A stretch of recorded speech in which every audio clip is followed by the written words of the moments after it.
Hello students, next है हमारा 4.5 exercise आप लोगों की स्टार्ट होगी। ये इंपॉर्टेंट एक्सरसाइज है, इसमें से क्वेश्चन आ जाता है कई बार। ठीक है, तो कैसे होगा वो देखो। आप लोगों के पास है गोस टेस्ट। गोस टेस्ट क्या है? If summation a n is a series of positive term series, कि जो समेशन ए एन है वो मेरी किसकी है? पॉजिटिव टर्म सीरीज है, such that a n upon a n plus one equal to 1 plus lambda by n plus gamma n by n की power 1 plus delta. मतलब एन से तो कुछ ना कुछ बड़ा होना है, 1 से तो बड़ा होना चाहिए। वेयर जहाँ पे जो डेल्टा है वो आपका ग्रेटर देन 0 है, और gamma n is a bounded sequence. जो ये गामा एन होगी वो क्या होगी? मेरी कोई ना कोई बाउंडेड सीक्वेंस होगी। ठीक है, तो हमारी सीरीज क्या होती है? बिल्कुल जो हमने पहले थ्योरम्स की है उनसे बिल्कुल हटके है। तो इसने कहा कि a n is a convergent if lambda is greater than 1, कि लैम्डा अगर ग्रेटर देन 1 है, ये वाला लैम्डा अगर ग्रेटर देन 1 है तो मेरी सीरीज क्या है? कन्वर्जेंट। और डाइवर्जेंट होगी अगर मेरी लेस देन इक्वल टू। तो ये हमारा टेस्ट जो है वो इक्वलिटी पे भी होल्ड करता है। ठीक है, तो आई थिंक बहुत यूजफुल है। कैसे करेंगे वो देखो। सबसे पहले हमें क्या दे रखा है? हमें ये टर्म दे रखी है, ए एन की वैल्यू क्या दे दी हमारे पास? A n by a n plus 1 equal to 1 plus delta by n plus gamma n by n की पावर 1 प्लस डेल्टा, जिसमें ये डेल्टा डिसाइड करेगा कि ग्रेटर देन है। तो सबसे पहले इसने कहा कि गामा एन, ये वाली जो सीक्वेंस, अलग से मैं इसकी अगर सीक्वेंस बनाऊं वो क्या होनी चाहिए? मेरी बाउंडेड। बाउंडेड का मतलब है कि ये मोड गामा एन हर एक वैल्यू क्या होनी चाहिए? लेस देन किसी भी नंबर से। तो मैं मान लूँ किसी नंबर के से, फॉर ऑल एन। ठीक है, आगे बात समझ में। और अगर इस पे मैं अब लिमिट लगाऊं कि लिमिट देखो इस वाले पे कि limit n tends to infinity gamma n by n की power 1 plus delta equal to, ये क्या है? कोई भी बाउंडेड फंक्शन है तो ये क्या आ जाएगा? Less than equal to k into N की पावर 1 प्लस डेल्टा, और एन इन्फिनिटी यानी इक्वल टू क्या आ जाएगा? 0। ठीक है, ये आ गया। आगे बात समझ में। तो सबसे पहले अगर लिमिट लगाऊंगी तो यहाँ पे n equal to infinity, n tends to infinity करेंगे तो ये 1 आएगा, तो हमारा डी रेशियो टेस्ट फेल हो जाएगा।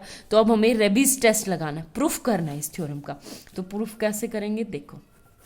पहले तो हमने अपना काम कर लिया, ये चीज़ हमें गिवन थी, ये चीज़ हमें गिवन है। तो सबसे पहले देखो, तो ए n upon a n plus 1 minus का 1 इक्वल टू, यहाँ से n की मैं ऊपर ले जाऊँ तो n, ये क्या आ जाएगा? Lambda plus gamma n by n की पावर 1 जा चुका, और डेल्टा मेरा ग्रेटर देन 0 है, ये ध्यान रखना।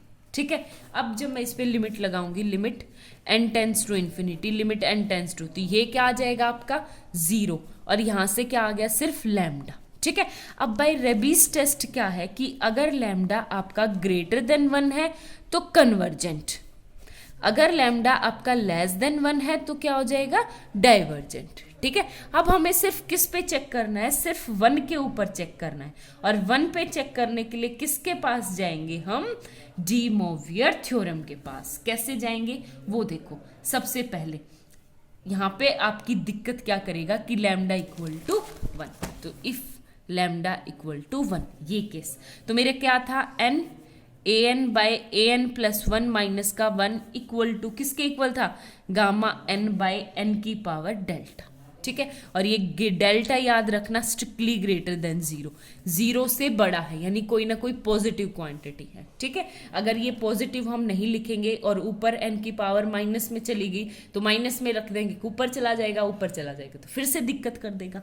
ठीक है, तो फिर से हम क्या करेंगे? यहाँ पे आप लोग देखो, 1 प्लस डेल्टा था लैम्डा की जगह, फिर -1 उस साइड लेके चलेंगे तो n a n upon a n plus 1 minus 1 into -1, फिर log n, तो log n इक्वल टू हो जाएगा क्या? Gamma n by gamma n log n upon में हो जाएगा n की पावर डेल्टा। ठीक है, अब लिमिट लगाओ, limit n tends to infinity, limit n tends to infinity. अब ऊपर भी इन्फिनिटी, नीचे भी इन्फिनिटी, इनडिटर्मिनेट फॉर्म होगी तो हम क्या लगाएंगे? L hospital rule. ठीक है, एक तो ये बाय अप्लाइंग एल हॉस्पिटल। दूसरा, ये जो एक गामा एन है वो तो बाउंडेड फंक्शन है, तो बाउंडेड वही जैसे हमने के किया था यहाँ पे, तो ये क्या आ जाएगा आपका, देखो strictly less than equal to k into L'Hospital लगाएंगे तो limit n tends to infinity, constant था ये तो बाहर आ गया, log n मतलब 1/n, नीचे n की पावर डेल्टा, डेल्टा आगे n की पावर क्या आ जाएगी आपकी, डेल्टा -1। ठीक है, अब जैसे ही n नीचे आएगा तो ये क्या आ गया, k into limit n tends to infinity और 1 अपॉन डेल्टा, डेल्टा आगे और देखो n की पावर 1 थी, ये आके माइनस में। ठीक है, अब लगाओ तुम limit n tends to infinity जाएगा तो ये आ जाएगा k इंटू 0 यानी इक्वल टू 0। अब बाय डी मोवियर थ्योरम हमारे पास क्या है कि ये लेस देन 0, ये लेस देन 1 के लिए, और 0 क्या है, 1 से छोटा है, तो ये क्या आ जाएगा आपके पास, डाइवर्जेंट। ठीक है, तो इसका मतलब ये थ्योरम क्या है कि लैम्डा अगर 1 से बड़ा है तो कन्वर्जेंट, अगर 1 या 1 से छोटा है तो क्या, डाइवर्जेंट। ठीक है, और गोस टेस्ट आपका कभी भी फेल नहीं होता। जब कोई भी टेस्ट अप्लाई नहीं हो तो हमें किसके पास जाना है, गोस टेस्ट के पास जाना है। और क्यों जाना है, क्योंकि हमारा लैम्डा ग्रेटर देन 1 के लिए भी, 1 के लिए भी, हर एक पॉइंट के लिए हमें एग्जैक्ट रिजल्ट प्रोवाइड करता है कि 1 से बड़ी टर्म्स के लिए मेरा जो कन्वर्जेंट है, 1 या 1 से छोटी के लिए क्या है, मेरा डाइवर्जेंट है। ठीक है, तो हम अब एग्जाम्पल देखते हैं इसी के ऊपर बेस्ड। देखो नेक्स्ट हमारे पास इसके ऊपर बेस्ड एग्जाम्पल है, टेस्ट ऑफ 4 कन्वर्जेंस, हमें कन्वर्जेंट का। अब आप यहाँ पे देखो 1 की पावर p 1/2 1 + 3 समथिंग। ठीक है, तो मैं इस फर्स्ट टर्म को नेग्लेक्ट करके यहाँ पे देखो, यहाँ पे n इक्वल टू 1 के लिए, ये n इक्वल टू 2 के लिए, n इक्वल टू 3 के लिए।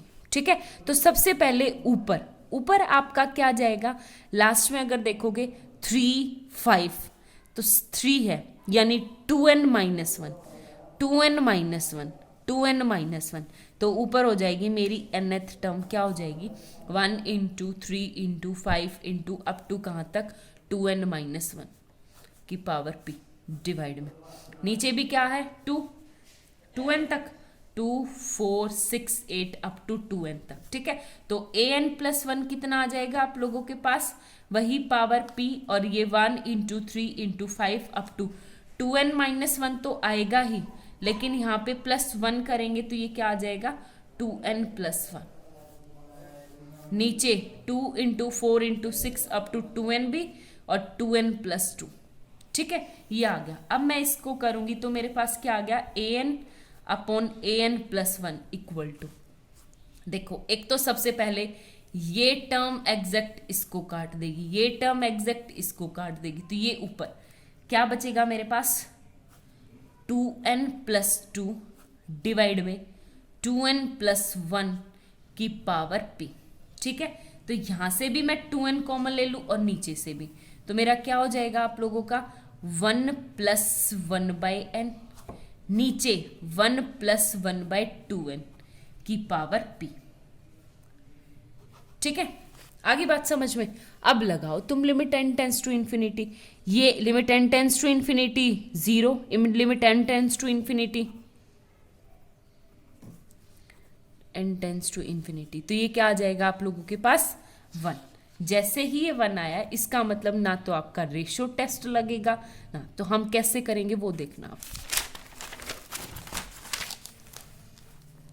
an/an + 1 इक्वल हो गया किसके, 1 + 1/n की पावर p, और जो नीचे था उसको भी ऊपर लेके जाऊं 1 + 1/2n की पावर -p।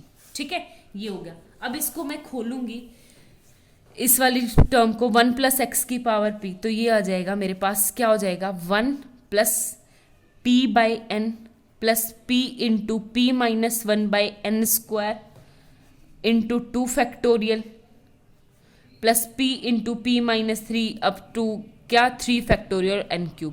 मुझे इतनी बड़ी टर्म्स नहीं चाहिए। ठीक है, फिर इन 2 में सेम एज इट इज ये वाला 1 - p/2n plus p into P minus one, और माइनस का वन यानी p प्लस वन हो जाएगा डिवाइड में। देखो यहाँ पे माइनस का वन, माइनस का p, ये भी माइनस का, माइनस माइनस कॉमन लेके इसको क्या कर देगा प्लस में, ठीक है। और नीचे 2 फैक्टोरियल और 2n का स्क्वायर यानी क्या आ जाएगा 4n square plus up to infinity. और टर्म्स मुझे लेने, मुझे कुछ सेलेक्टेड ही टर्म्स लेनी है। अगर आपने थ्योरम की हो तो देखो 1 plus lambda by n plus, यहाँ पे सिर्फ 1 से तो बड़ी टर्म्स, तो मैं n स्क्वायर लेके चल रही हूँ 1 से बड़ी टर्म्स, ठीक है।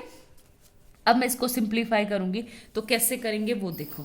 आप लोगों के पास यहाँ पे है मेरे पास 1 plus p by n plus, पहले इसको थोड़ा सा ढंग से लिख लूँ, p माइनस वन अपॉन में 2n square into plus up to, इसको भी क्या लिखेंगे 1 minus p by 2n plus p into p plus one, नीचे क्या आ जाएगा 2 फैक्टोरियल और ये 4, 4 दूनी 8 और ये आ जाएगा 1 upon n square plus up to infinity, ठीक है। ये टर्म आ गई। अब हमें इनकी प्रोडक्ट करवानी, प्रोडक्ट करवाएंगे तो देखो सबसे पहले 1 की 1 से 1, ठीक है, फिर 1 की इससे और p की, तो प्लस का p बाई एन माइनस का p बाई 2n, ठीक है। एक तो ये, अब आगे मैं करवाऊंगी तो सारी की सारी देखो 1 की n स्क्वायर से p की n क्यूब हो जाएगी, इसकी n क्यूब, इसकी इससे n क्यूब, यहाँ पे p square by n square, तो मैं इसको लिख दूँ सिंपल o बाय समथिंग, कोई फंक्शन किसका कि मेरा 1 प्लस n की पावर 1 प्लस डेल्टा, ठीक है। कुछ नहीं करना, सिर्फ n की पावर 1 प्लस डेल्टा में लेना। आगे बात समझ में, तो o 1 अपॉन o का मतलब है कि ये आ गया मेरे पास हाईएस्ट टर्म के लिए आ गया, कि जहाँ पे n की हाईएस्ट पावर्स आती जाए उसको एक फंक्शन सा बना दिया अलग से, ठीक है। इसको मैं सिंप्लीफाई करूँगी तो एक बात बताओ, ये क्या है, यहाँ पे सिंप्लीफाई करेंगे तो 1 अपॉन 2n, सबसे पहले 2 माइनस 1 तो आ जाएगा p बाई, तो प्लस o 1 बाई n की power 1 plus delta equal to 1 plus p by 2 by n plus o by 1 by n की power 1 by delta plus up to infinity, ठीक है। आगे कुछ करना ही नहीं क्योंकि ये o 1 n की हाईएस्ट पावर को शो कर रहा है, ठीक है। तो अब आप स्टैंडर्ड फॉर्म से अप्लाई करके देखो, ये है आपका lambda, lambda equal to p by 2, तो by Gauss test if p by 2 greater than 1 है तो इसका मतलब क्या आ जाएगा convergent. If p by 2 strictly less than equal to 1 है तो क्या आ जाएगा डाइवर्जेंट, ठीक है। हैंस प्रूफ, बस यही प्रूव करना था। आगे बात समझ में, और इस 2 को मैं ऊपर लेके चले जाऊंगी तो ये आ जाएगा if p is greater than 2 then series is convergent, if p से लेस देन इक्वल टू 2 है देन सीरीज इज डाइवर्जेंट, ठीक है। आगे बात समझ में, बस ये करना था। Thank you.